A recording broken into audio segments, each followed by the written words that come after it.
Percorremos o universo en busca de algún verso. Nos libros a imaginación atópase a cachón. No planeta fantasía, a imaginación e a enerxía. No planeta fantasía, a imaginación e a enerxía. No planeta fantasía, a única fonte de enerxía é a imaginación. Unha crise enerxética asola o planeta. O Consello de Sabios Fantásticos decidiu enviar a 4 intrépidos cosmonautas para buscar a imaginación pola galaxia. Sí, buscarémosla, buscarémosla.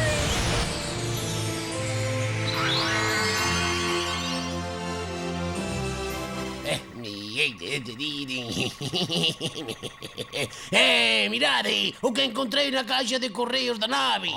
Alguén de vos esperaba un paquete? Eu non. Non, pero o mellor é para min.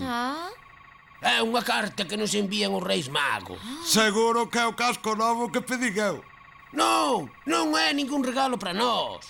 E logo que? Os reis pídenos o favor de que entreguemos nós estes agasallos. Eles teñen demasiado traballo esta noite. Pois hai que axudarlles. Ningún neno pode quedarse en xoguetes.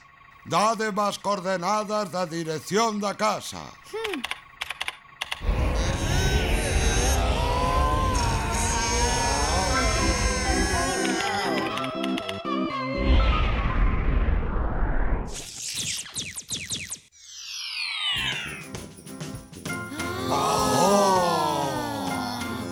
Que bonito este salón.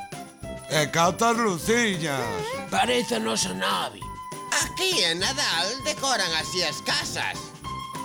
Eu morro de ganas de saber o que hai no paquete. Nin se che ocurra abrilo.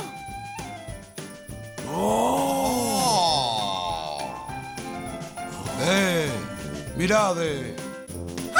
Un libro. Por que o abriches? Os regalos que non son para un non se deben abrir. Bueno, xa que está aberto. Se nos damos presa, o mellor danos tempo a que Lida non lo conte.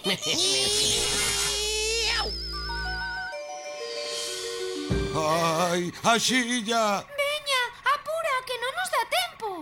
Estade tranquilos. Comandante, cando queiras podes introducir o libro. Ai, coas presas perdín o libro. Ei, tranquilos, que era unha broma. Título: Cando Martiño tivo ganas de mexar na noite de Reis. Autor: Chema Eras. Ilustracións: Kiko da Silva. Editorial: Calandraca. Aquel Nadal Martiño escribiu unha carta para os reis na que lle dicía: Queridos reis, 2 puntos. Quero que me traíades unha locomotora con 3 vagóns. O primeiro vermello, o segundo azul e o terceiro amarelo. E fui buscar un cordel para cando lle trouxeran a locomotora e inventou unha cantarela que dicía: O tren de Martiño, chu, chu, chu, vai polo camiño, chu, chu, chu. E cando chegou a noite de reis, súa nai díxolle: Neno, esta noite teste que deitar ben cedo. Pero Martiño refunfuñou e díxolle: Non, que eu quero ver os reis. E seu pai berroulle e díxolle que os reis non entran na casa dos nenos que non dormen. Ben, pois deitareime cedo logo. Pero antes de ir para a cama, deixou 3 puños de noces e 3 vasos de leite para os reis. E tamén 3 caldeiros de auga para os camelos. E despois foise meter na cama e tapouse ben ata as orellas e pensando, quedou dormido. Pero no medio da noite, Martiño espertou de súpeto con moitas ganas de mexar. E non podía aguantar. Estaba ali parado na cama e non sabía que facer. De súpeto, escoitou unha voz fora que dicía: Onde lle deixamos o tren a Martiño? Aquí ou debaixo da cama? O neno sabía que eses habían de ser os reis e sabía que non se podía erguer porque recordaba o que lle dixera seu pai. Pero como xa non podía aguantar máis, saliu silandeiro da cama, entornou a porta do cuarto de baño sin facer ningún ruido e púxose a mexar. E mexando, fixo moitísimo ruido, pero máis ruido fixo unha voz que escoitou detrás súa no pasillo. Neno, ti que fas aí? Martiño, asustadísimo, ni siquiera se atrevía a dar a volta para mirar quen era. E dixolle que tiña moitas ganas de mexar e non podía aguantar. E foi correndo, agochouse debaixo da cama, topouse ben cas sábanas e pensando, quedou dormido. E dormindo, soñou cos reis íanlle traer unha morea moi grande de carbón moi negro. A mañá seguinte, coas primeiras luces, Martiño saltou da cama e foi mirar se estaba o seu regalo. E na cociña estaban as cascas das noces e os vasos de leite baldeiros e tamén os caldeiros en auga, pero non estaba a súa locomotora por ningures. E fartouse de buscar por toda a casa, debaixo dos estantes, nos caixóns, debaixo dos sofás, pero non a encontraba por ningún lado. Ata que de súpeto recordou a frase que escoitara pola noite. Onde lle deixamos o tren a Martiño? Aquí ou debaixo da cama? E foi correndo a mirar debaixo da cama. Pero ali o único que viu foi unha cousa moi negra.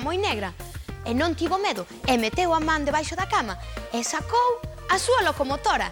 E detrás viña un vagón vermello e o segundo un vagón azul. E o terceiro era un pinico grande e moi fondo de cor amarelo. Martiño colleu o cordel, amarrouno á locomotora e marchou por toda a casa cantando: o tren de Martiño, chu, chu, chu, vai polo camiño, chu, chu, chu. Polos pelos! Case non nos dá tempo. Veña, Fiuncho, devolvo o libro.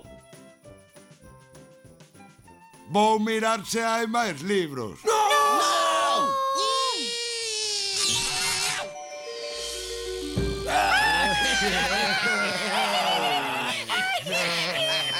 Que boa xente son os Reis Magos! E acordáronse de nós tamén.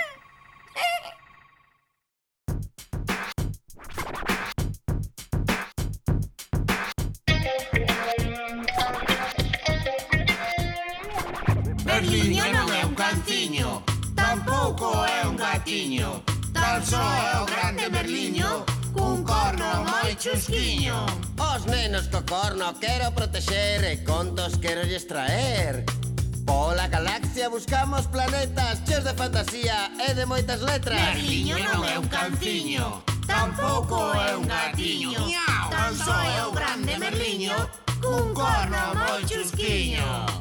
Co meu corno crear fantasía dame moita alegría. Gústame soñar e imaginar entre os debuxos dun conto voar. Berliño non é un canciño, tampouco é un gatiño. Tan só é o grande Berliño, cun corno moi chusquiño. Merliño.